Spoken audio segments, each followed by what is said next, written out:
Hello students, welcome to class. आज की हमारी प्रश्नावली 27 में हम क्वेश्चन नंबर 7 को सोल्व करेंगे। क्वेश्चन नंबर 7 है, एक आयताकार ठोस का विकर्ण 17 सेंटीमीटर और संपूर्ण पृष्ठ 552 वर्ग सेंटीमीटर है, उसकी तीनों मापों का योगफल ज्ञात करो। इस सवाल में हमें दो चीज़ें दी हुई हैं, एक तो विकर्ण दिया हुआ है 17 सेंटीमीटर, दूसरी चीज़ दी हुई है 552 संपूर्ण पृष्ठ। हमने तीनों माप जो हैं क्रमशः एक्स, वाई और जेड मान ली हैं। तब हम क्या करते हैं, पहले विकर्ण दिया है तो विकर्ण को ही लिख लेते हैं। विकर्ण बराबर होता है √x² + y² + z²। ये सूत्र होता है आयताकार ठोस के विकर्ण का। ये सूत्र हमने लिख लिया।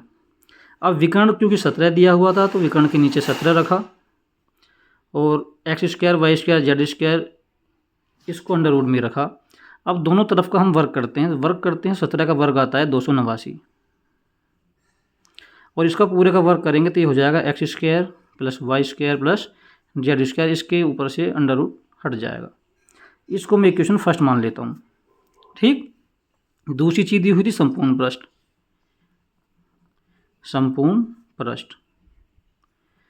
पृष्ठ होता है 2x y + yz + zx। संपूर्ण पृष्ठ के नीचे संपूर्ण पृष्ठ की वैल्यू पुट कर लेते हैं। वो कितनी है, 552 बराबर 2x xy + yz + zx। इसको मैं इक्वेशन 2 मान लेता हूँ। हमसे पूछा है तीनों मापों का योग।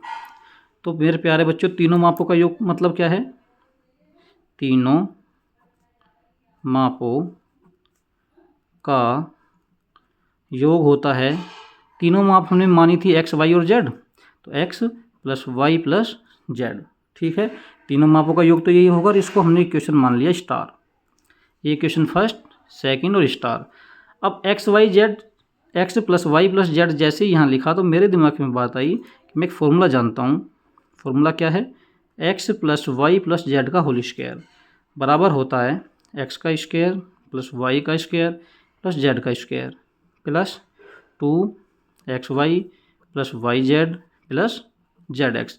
अब सवाल को करना आसान हो गया क्योंकि x² y² z² की वैल्यू ये रही समीकरण फर्स्ट में 289, 2xy yz zx की वैल्यू समीकरण सेकंड में ये रही 552। मैं यहाँ वैल्यू पुट करूँगा और मेरा आंसर आ जाएगा। कैसे, x + y + z का होल स्क्वायर बराबर, देखो ये जो चीज़ है इसकी वैल्यू कितनी है समीकरण फर्स्ट से 289 और ये जो चीज़ है 2xy yz zx इसकी वैल्यू समीकरण सेकंड से कितनी है 552। ठीक, अब मैं क्या करूँगा, इनको जोड़ दूंगा। 9 और 2 11, 8 5 13 और 1 14, 5 2 7 और 1 8, ही आया 841।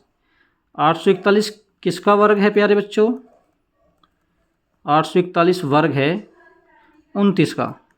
29 का वर्ग मैंने लिख दिया। तो यहाँ से x + y + z की वैल्यू कितनी आ गई भाई, ये भी वर्ग है ये भी वर्ग है, ये कैंसिल हो गया। तो यहाँ से x + y + z की वैल्यू आ गई 29 और यही हमसे पूछा गया था। ठीक है, सवाल फिर से देख लें। आयताकार ठोस का विकर्ण दिया है, संपूर्ण पृष्ठ दिया है, तीनों मापों का योगफल पूछा है। मैंने तीनों माप x, y और z मान ली, विकर्ण का सूत्र लगाया तो ये समीकरण बनी, संपूर्ण पृष्ठ का सूत्र लगाया तो ये समीकरण बनी। तीनों मापों को जोड़ के देखा तो x + y + z था। मैं एक सूत्र जानता था x + y + z का होल स्क्वायर का, वो ये है। उसमें मैंने ये वैल्यू पुट करी समीकरण फर्स्ट से और ये वाली वैल्यू पुट करी समीकरण सेकंड से। इस प्रकार मुझे x + y + z की वैल्यू मिल गई। आशा करता हूँ आपको ये सवाल समझ आया होगा। बच्चों, अगर सवाल समझ आया है तो वीडियो को लाइक करें और कमेंट करके बताएं कि सवाल समझ आया या नहीं आया। समझ आया तो चैनल को सब्सक्राइब करें और वीडियो को शेयर करें। Thank you.